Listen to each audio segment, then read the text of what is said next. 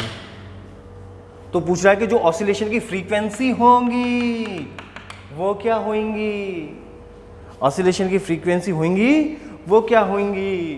तो चलो देखते हैं, फ्रीक्वेंसी निकालते हैं, ऐसी क्या बात है।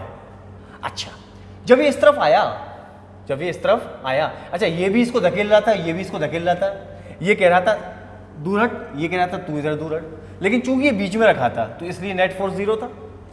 लेकिन हमने इसको थोड़ा सा इधर खिसका दिया तो ये इसके पास आ गया, तो इसका रिपल्शन बढ़ गया, उसका रिपल्शन कम हो गया। तो इसकी पोजीशन देखो इस वाले पहिए की, इस पर इसका फोर्स ज्यादा हो गया, इसका फोर्स कम हो गया।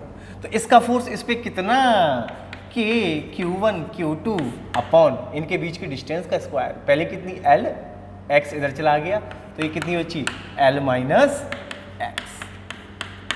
और इसका फोर्स इस चार्ज पर इस तरफ कितना, के Q1 Q2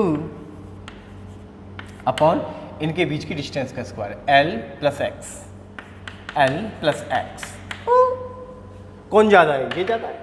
तो नेट फोर्स कितना है इस पे बेचारे पे, नेट फोर्स हो गया के, ओ नो, के Q square upon L minus x का होल स्क्वायर, माइनस ज्यादा वाला फोर्स माइनस कम वाला फोर्स। ये वही है, वेक्टर है, वेक्टर एडिशन है for the case of two oppositely direction forces, K Q square upon L plus x का, ये नेट फोर्स आ गया। चलो नेट फोर्स निकालते हैं, चलो नेट फोर्स निकालते हैं, नेट फोर्स निकालते हैं, चलो चलो चलो चलो, बच्चों की तरह निकालते हैं, बिल्कुल एकदम लल्लू बच्चों की तरह। L माइनस एक्स का whole square, L plus x का होल स्क्वायर। अभी कैलकुलेशन नहीं समझानी पड़े मुझे, ध्यान रखना। तो ये हो गया आपका L प्लस एक्स का whole square into K Q square minus L minus x का whole square into K Q square. Solve कर लो इसको। नेट फोर्स, नेट फोर्स तो ये हो गया आपका A square plus B square, ये A square plus B square plus 2ab, इसमें के क्यू स्क्वायर का मल्टीप्लाई कर देते हैं ना, A square plus B square plus 2ab into K Q square. यार तुम बेहोरा जाते हो जरा से उससे, इसको खोलो, A square plus B square minus 2ab into K Q square upon L minus x का whole square, L plus x का होल स्क्वायर। ठीक, एफ नेट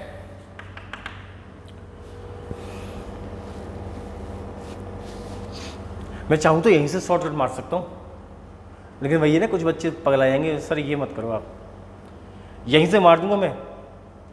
अभी सोच लो समझदार बच्चे, लास्ट में बताऊंगा मैं, यहीं से बाईपास कर सकता था इस क्वेश्चन को, यहीं से। हाँ खैर छोड़ो, अभी नहीं बता रहा। K Q square L square plus K Q square X square plus 2k Q square LX, multiply कर दिया इसका इसमें, माइनस, देखो ये माइनस का इसमें मल्टी, ये अच्छा ये लो, K Q square L square plus K Q square X square minus 2k Q square LX, ठीक, अपॉन L माइनस एक्स का। मैं खूब लंबी ऐसी लेंदी कैलकुलेशन कर रहा हूँ, मजा है, करवाओ सवाल तो मुझसे, पूरा सॉल्व कर रहा हूँ। K Q square L square plus K Q square X square plus 2k Q square. अच्छा मैं एक काम करता हूँ, ये एक स्टेप कम कर देता हूँ यहीं से, ये माइनस का अंदर मल्टीप्लाई कर दूँ मैं, तो ये माइनस का, ये माइनस का, ये प्लस का, बोलो। अब देखो प्लस का माइनस का, प्लस का माइनस का, देखो बचा क्या, 4k Q square LX upon L minus x का whole square L plus x का होल स्क्वायर। ठीक है ना, नोट करो उसको जल्दी, फिर आगे चलते हैं ना।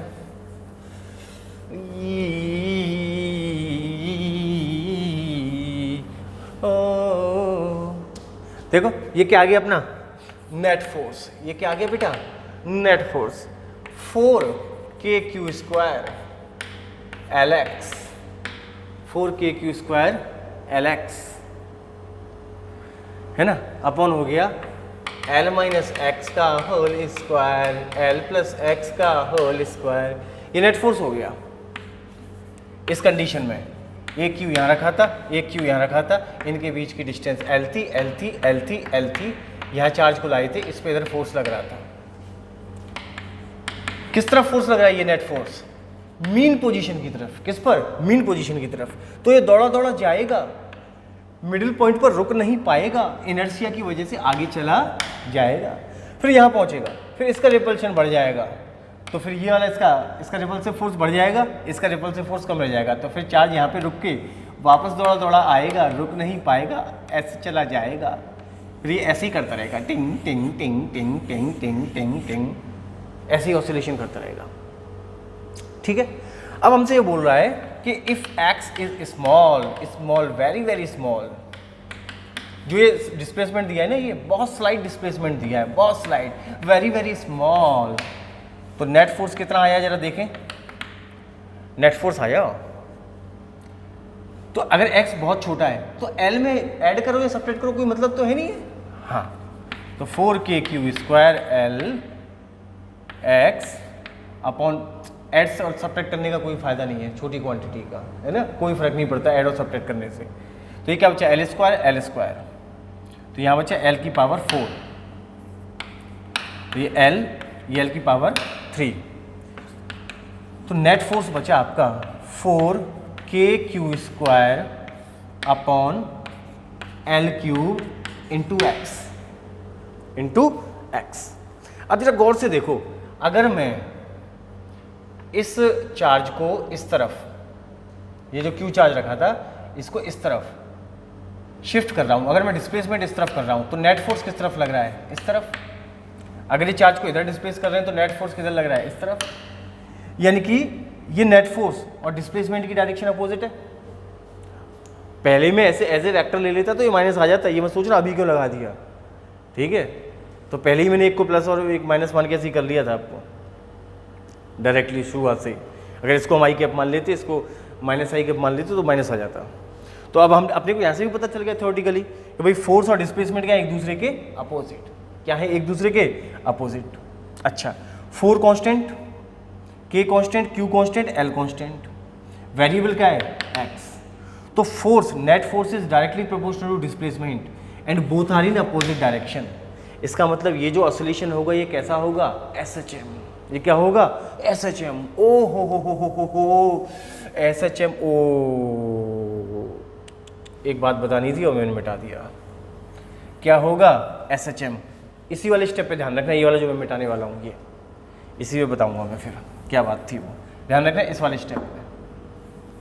तो ये होगा SHM, और अगर SHM होगा तो omega is equal to under root constant upon mass, और ओमेगा इज इक्वल टू क्या होता है? 2 पाई n, और फ्रीक्वेंसी हो जाएगी 1/2 पाई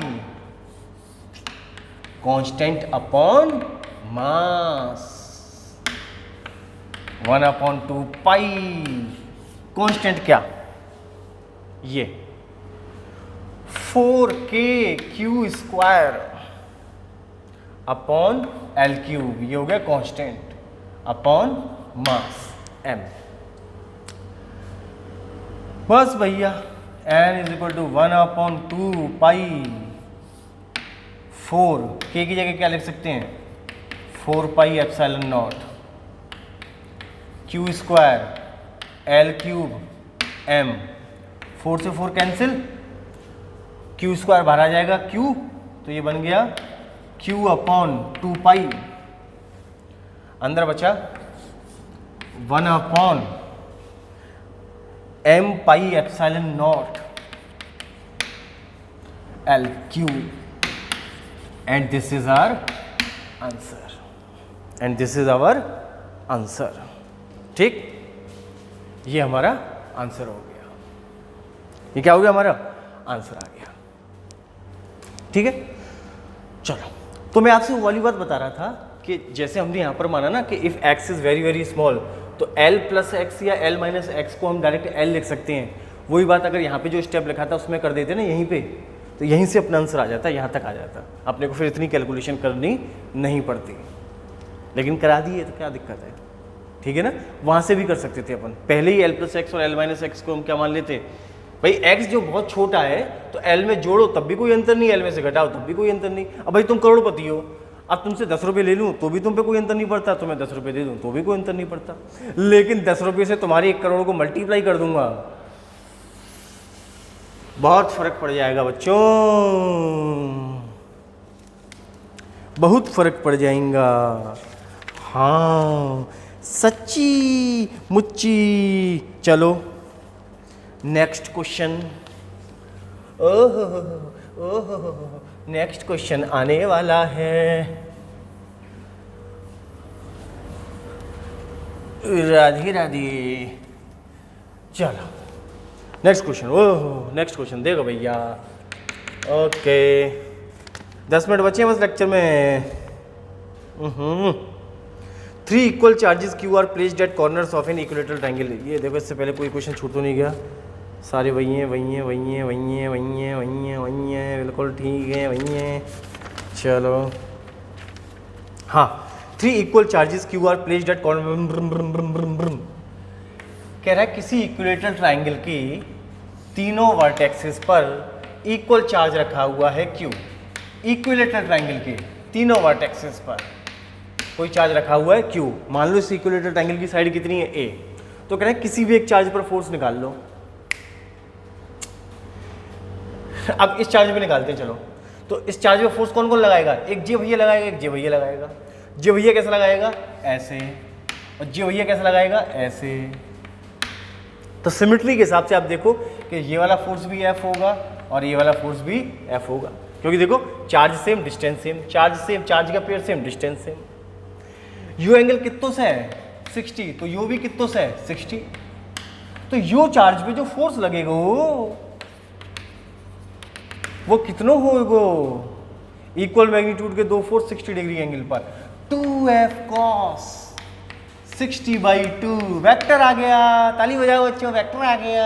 इक्वल मैग्नीट्यूड के दो फोर्सेस को ऐड करने के लिए अपन फॉर्मूला यूज करते हैं 2a cos θ/2।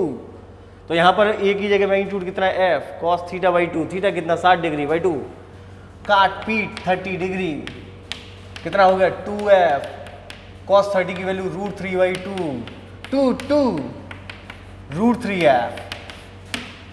पर आंसर तो ऐसे दे नहीं रखा। देखो आंसर निकालते हैं √3f।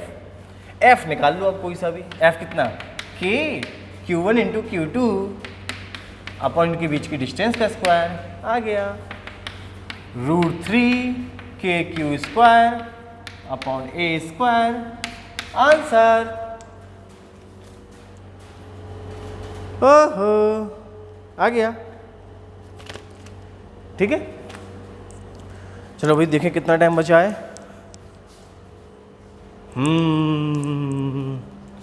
अभी एक को 2 सवाल और हो सकते हैं, तो आसान आसान से कोई सवाल देख लेता हूँ जिसमें टाइम ना लगे अभी फटाफट।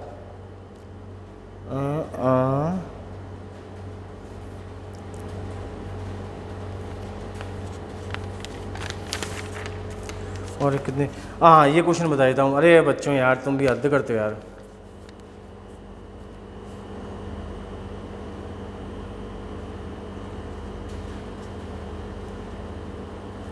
देखो the dimensions of potential difference. अब ये क्वेश्चन पूछ रहे तो the dimensions of potential difference. Potential difference क्या होता है, potential energy per unit charge. Potential energy क्या होती है ml2 t-2। यहाँ पे चार्ज को क्या लिख दिया डायरेक्ट, at की बजाय क्या है q बोल दिया, q के टर्म में रिप्रेजेंट कर दिया। क्या लिखेंगे इसमें Ml2 T-2 Q-1 आ गया आंसर। Ml2 T-2 Q-1 आ गया आंसर।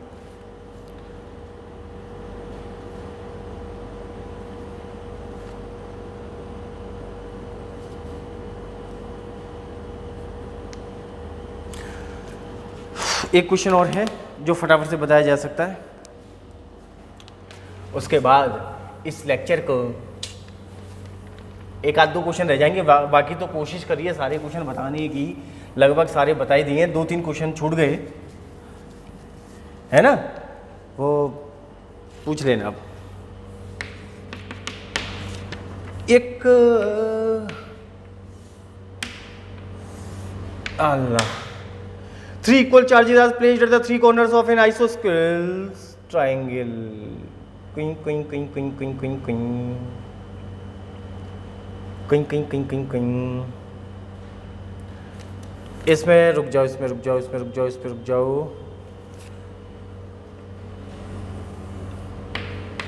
एक ट्राइंगल, इस पर 3 चार्ज,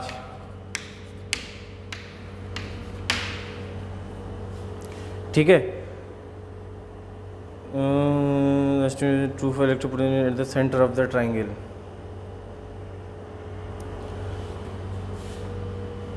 इस ट्राइंगल के सेंटर पे इसकी वजह से इलेक्ट्रिक फील्ड इधर, इसकी वजह से इलेक्ट्रिक फील्ड इधर, इसकी वजह से इलेक्ट्रिक फील्ड इधर सिमेट्रिकल है। नेट इलेक्ट्रिक फील्ड कितना होगा? 0, क्योंकि इलेक्ट्रिक फील्ड कैसी है? Vector quantity. और पोटेंशियल की बात करेंगे तो इस पॉइंट पर पोटेंशियल इसकी वजह से प्लस, इसकी वजह से प्लस, इसकी वजह से, और तीनों ही चार्ज पॉजिटिव हैं, तो तीनों ही चार्जेस की वजह से पोटेंशियल क्या होगा? ऐड होगा, तो पोटेंशियल 0 नहीं होगा। तो net electric field 0 and potential is not equals to 0। ठीक है, ये इक्विलेटरल ट्राइंगल है, इसको इक्विलेटरल ट्राइंगल लिख लेना इसमें। ठीक है, चलो भाई, तो आज के लिए फिर इतना ही, फिर नेक्स्ट लेक्चर में और डिस्कस करते, लेकिन थोड़ा सा टाइम, क्योंकि अभी अभी तुरंत ये लेक्चर आपको अपलोड होना है 10 अभी इसी के बाद, इसलिए मैं ज़्यादा अभी नहीं डिस्कस कर रहा। ओके बच्चों, बाय।